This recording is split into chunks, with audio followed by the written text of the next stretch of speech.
from Sticky Paws Studios in Las Vegas, Nevada, it's The Big O Show. Hi, Odie Carmona. Welcome to The Big O Show. I am so glad to be here today, again, with a great message, with a great person, and trying to inform everybody about Las Vegas, who we are, what we do, what are the opportunities. And today I have an incredible woman here.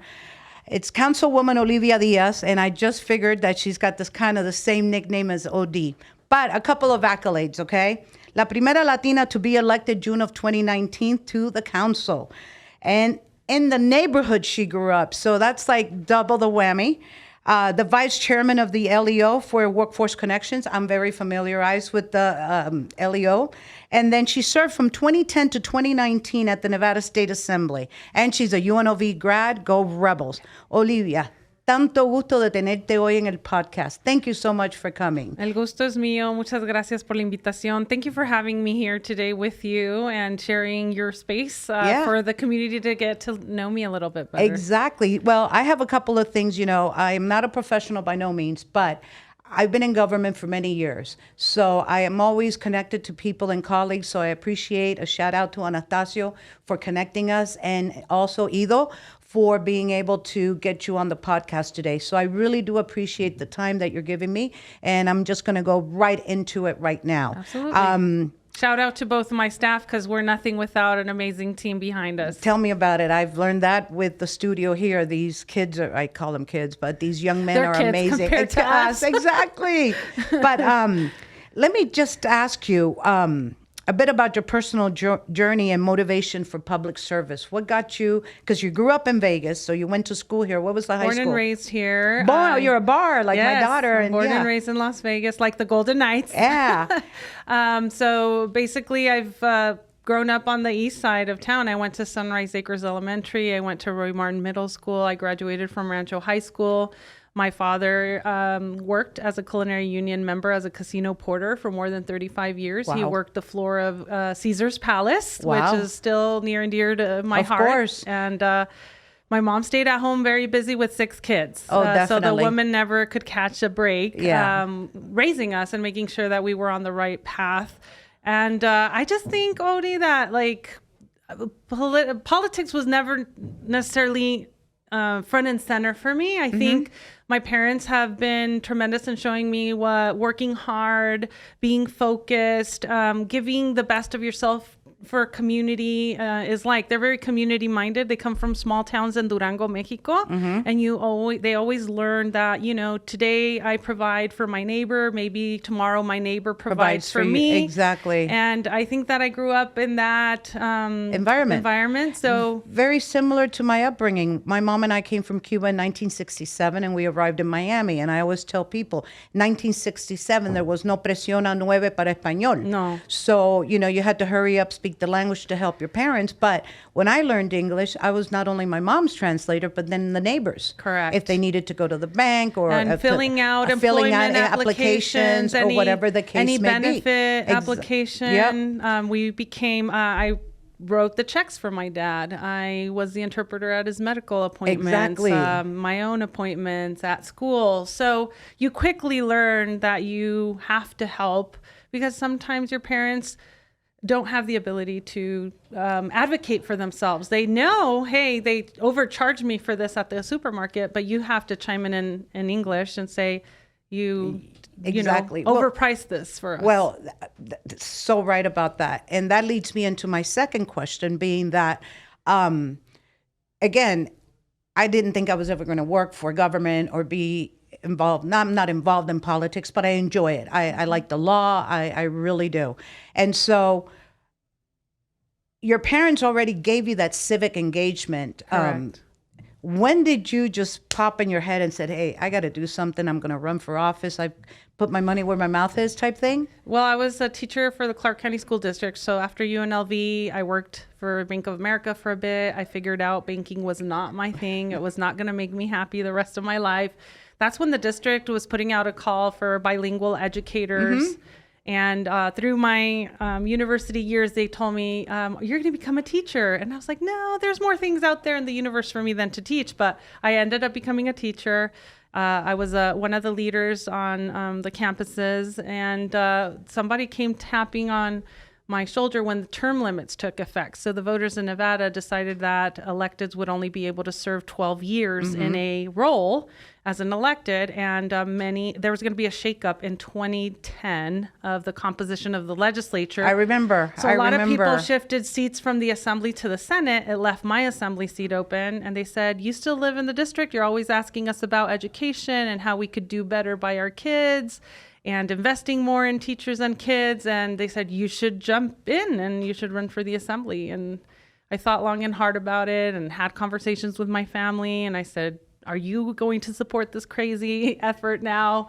And they said, go for it, go for it. And I became the first Latina to represent Assembly District 11. And I was one of 4 Latinas to ever make it to Carson City in 2011 for the 2011 legislature. Irene Bustamante Adams? Yes, Irene Bustamante Adams, myself, Lucy Flores, Teresa Benitez Thompson from the Reno area, Washoe County. Yes. Now, Lucy Flores has been long gone from Las Vegas, but Irene Bustamante Adams is still a staple here. Yeah. She's a dear friend and colleague that I've known for many years. She's on the board of trustees now, trying to represent the community, looking at things from this education perspective. And it's so funny that but with the workforce development portion of it, because at her position with Workforce Connections, as you and the LEO Consortium know, that one of the things we have to really work on is workforce development and the skills needed to move on to that next level. And letting our kids know, like me, who grew up in the inner city on the east side with parents who do not have a formal education or college education, that there's many opportunities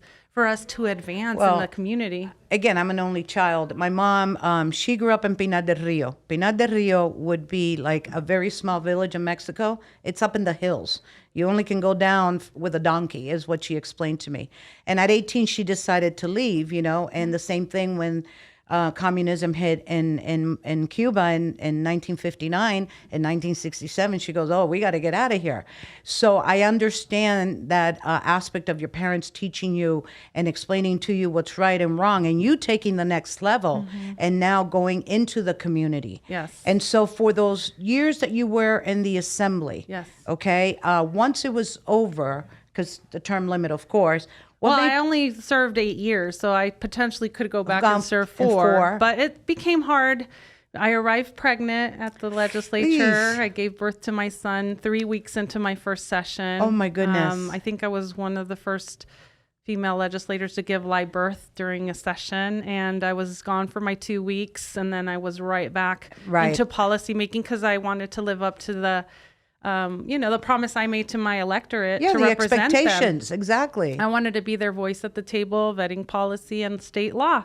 So we did fulfill that obligation. The next session, I took my son up with me. He was 2 years of age. The following session, he stayed back home because he was in pre-K and he's very shy, and I didn't want to uproot him and take him with me. So I decided, and it was going to be a very complicated session. He stayed down with Dad. The last 2 sessions, he stayed with Dad. And as a mom, it came to a point where it was hard for me to kind of be out of his life for 4 to 5 months in that year. So that's when I decided, and I knew that I needed to change gears for my family unit, for me not feeling like I'm this missing in action mom during legislative years. And I came to my attention that Councilman Coffin was entertaining not running again for the council seat. And I had canvassed many of those areas because they overlap with my assembly district, saw that there was so much change that still needed to happen at a local level, and decided to jump into that race. It's funny you mention Bob Coffin. I worked with his wife,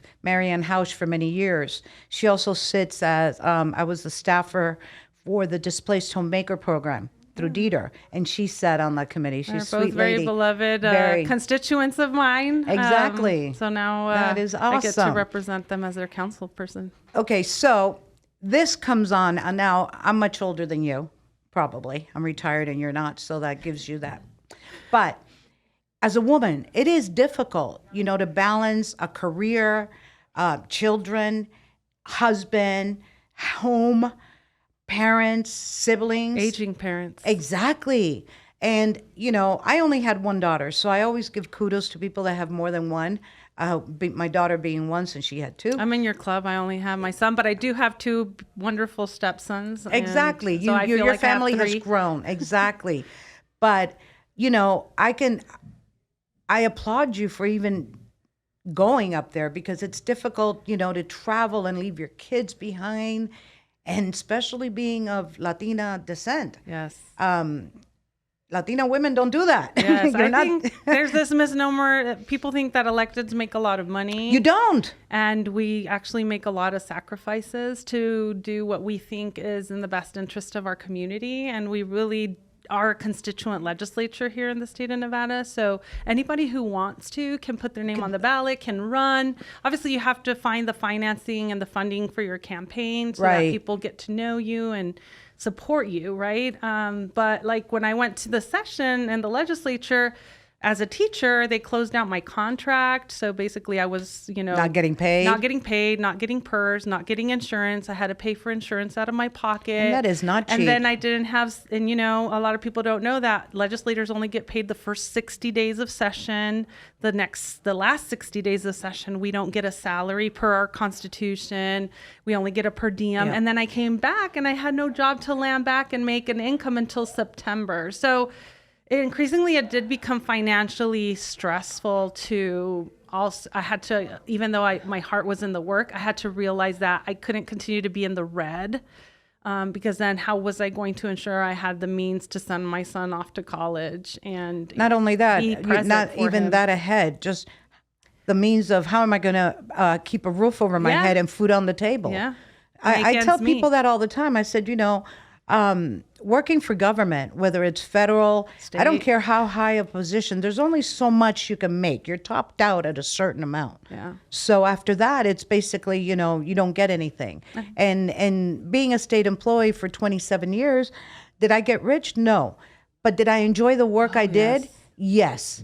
There was nothing happier moments. And my husband's a teacher. He's retired as well, special ed.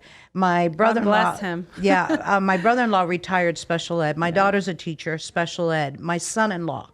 And George, who you just met, he actually came here, but he was a special ed teacher. So education for us is very important, because we always want to make sure that we better and give our kids a better opportunity, more of a door to be able to open. Yes. Education is a key that opens doors, and I know that because I continued my education post high school, got my degree from UNLV, got my master's in bilingual education. I know that it's in great part to that preparation through those hallways that I've been able to be successful in my bids for the assembly, and then fulfilling my role now as a councilwoman at a local level, which I love because I love the council work, because I get to go home every night to my son and my husband. Mm-hmm. Even though I have a long day, I see them in the night. I see them in the morning, get to drop off my kid. I get to check in with him. How's your day going? But I also love it because I make commensurate what I would be making teaching. So I love that I get to be invested in the role 100% versus having to be more fractioned and more divided and trying to figure out when to be a mom, when to be an assembly person, when to teach, when to meet with parents, when to grade. It's just a lot you're juggling. Well, at the end of the day, you have to keep your politics separate from the education portion. So that can be challenging as well. Challenging because some parents will not respect that boundary. Correct. So I get you completely on that. Completely. Odie. Yes. I can't believe it. But now, the other thing I wanted to ask you is, in your years as an assemblywoman, what was your biggest moment that you felt, wow, I got this done? It took work. It took collaboration. I had to deal with the Republicans. I had to deal with everybody, but I got it done. What was that moment for you? So my biggest accomplishment I took part in was one, when I arrived there, they're cutting the budget because of the downturn of 07 and 09. So I was at Dieter at the time, cutting. So obviously they said anything that requires funding is going to be dead on arrival. So in 11, we didn't really get to sponsor much.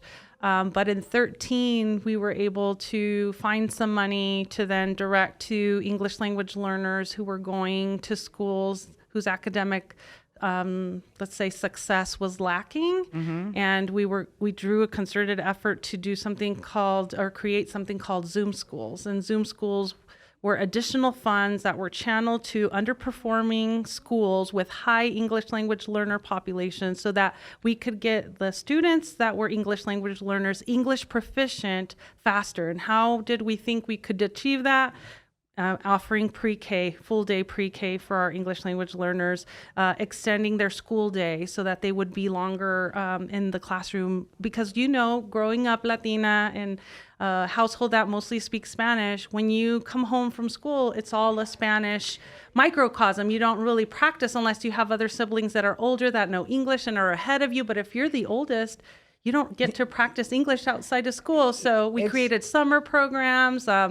We just try to infuse more resources to those schools to help facilitate more programs. We created what were called reading centers because of a lot of our English language learners' reading skills were significantly behind non-English speakers. And so we infused those dollars, focused them, and after years of that program being in the school district, it did really show results and improvements, and we were turning it around for kids that needed us, and that makes my heart happy.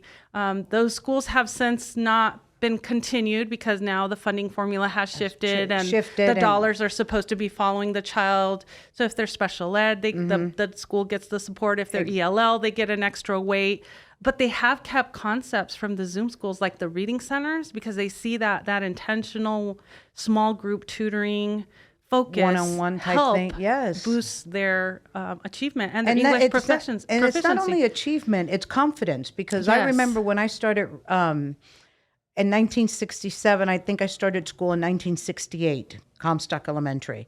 At the time, they had a huge influx of Cubans. I'm sure now that I'm older, in retrospect, I'm thinking, my God, they must have been going crazy. What are we going to do? I was blessed that there was a teacher to this name that I remember her name, Mrs. Garcia, and she took about 13 or 14 of us Cubans that had basically just gotten off the plane, because I didn't get off the boat. I got off a plane, but anyways. But she took us for 2 years. When we transitioned into third, I was speaking English, I was writing English, and I was reading in English. So I was prepared. And that next teacher was Mrs. Futch, which I'll never forget her either, because she gave me such an interest in reading. Yes. And to this day, there's a favorite book of mine that's called From the Mix-Up Files of Mrs. Basily Frankweiler. It's a beautiful story about a brother and sister who run away, and they go live at the Metropolitan Museum in New York. It's super cool. Well, I bought the book for my daughter. I bought the book when we were in New York that we were at the Met. I rushed to the gift shop to get the book for my grandson. So when he starts reading chapter book, it was my first chapter book. So reading is an amazing eye opener for so many people that don't realize it. And you're going to say, you still remember that book? Yeah, because it made an impact on me. Yes. It was the first chapter. It was an adventure book, 2 young kids running away to New York City. You can relate to it. It made you imagine things. Yeah, exactly. Escape to another place. So that's beautiful. Yeah. That is beautiful. Now, in your ward currently, what is going on? Lots of things are going on since I've been in there. We've been trying to help make sure that we're combating blight and that we're beautifying our neighborhoods through cleanup efforts. So we've done neighborhood cleanups. We bring out the big dumpsters and just try to make sure people dispose of things that are kind of creating blight in the area. And just because sometimes folks are like, oh, it costs too much to get a dumpster. And so we try to provide those things for them. We try to paint curbs where they need painting the hydrants where they need refreshing. We've done beautification of medians, so we put more streetscape along certain streets. We're completing streets. There's still, Odie, in the east side, some sidewalks that have not been put into place because in the 60s our development code didn't mandate them, and obviously we've evolved as a city and we're more urban than rural, and so but many of those places in my area came in the 50s and 60s and it wasn't a requirement, but we're going back now because a lot of our folks do walk take the bus, don't necessarily have a car. And so we want to make sure that the infrastructure is there to protect them and to make things easy and safe for them to get back and forth from home to Especially school. the elderly that will go do their groceries and take that cart or whatever it is. Exactly. That's awesome. And then we've just been trying to diversify our economy as well, trying to hustle and find new projects. Our arts district is growing and doing good and just reinventing itself over and over. We landed also a Universal Studios horror theme park concept that's coming into my ward. Really? And I'm really excited that it's the first of its kind. It's going to be year-round horror, thrilling for thrill seekers. It's not up my alley. No, not my alley. I don't like to be scared. But people like to be scared. We've been looking at public safety. Public safety is a big concern on the east side, and we created something called Listos y Seguros, ready and safe pilot program, where we took the input of the community. We started to have community conversations with Metro, our marshals, our CCSD police. We brought every security element to the table to talk through best practices, best steps, try to foster and bridge the relationship between the community and law enforcement officials, so that we also, as people, need to be calling things in. And sometimes see something, we need to say something about it. And sometimes we don't say that. And by not saying it, it makes it seem like it's not happening. But if we have to shine a really bright light saying these things are happening in our neighborhood, often, and we need to clean it up. More patrols, we need more presence, we need more cameras, we need more lighting. So this is part of the initiative to really take next steps after, and really proud of the fact that we got a grant from the federal government by doing this intensive 2-year process of getting the feedback, meeting and having data, that the federal government gave us a little over $8 million to look at the footprint of this area and really up our security game in that area. And I hope that we learn lessons from it so that we can expand it to other areas in the city that are struggling with public safety too. Okay, well, I congratulate you. Thank you. Yeah. I want to say thank you again, Odie, for Odie to Odie. Yes! For coming on the podcast today. Thank you. And then, again, anything that we can help you with, we're working with your camp right now on the possible of the basketball camp. Yes. But in the future, we need to excited about our youth. That's part of my heart. That's my passion. Schools and the youth and making sure they're on the right. And preparing them for work and making sure that they know what to do. So now I know I have another volunteer for some of these endeavors, because it does take the entire village, all of us pitching in. Definitely. Yes. Thank you. Thank you for being having today. me here, and hope to see you soon. Definitely. In Ward 3. We will. All right. Odie Carmona, the Big O Show is over and done with for today with a great guest. I look forward to seeing you next week. Again, all your podcast needs, contact Sticky Paws Studios, Las Vegas, Nevada. They're the best in town.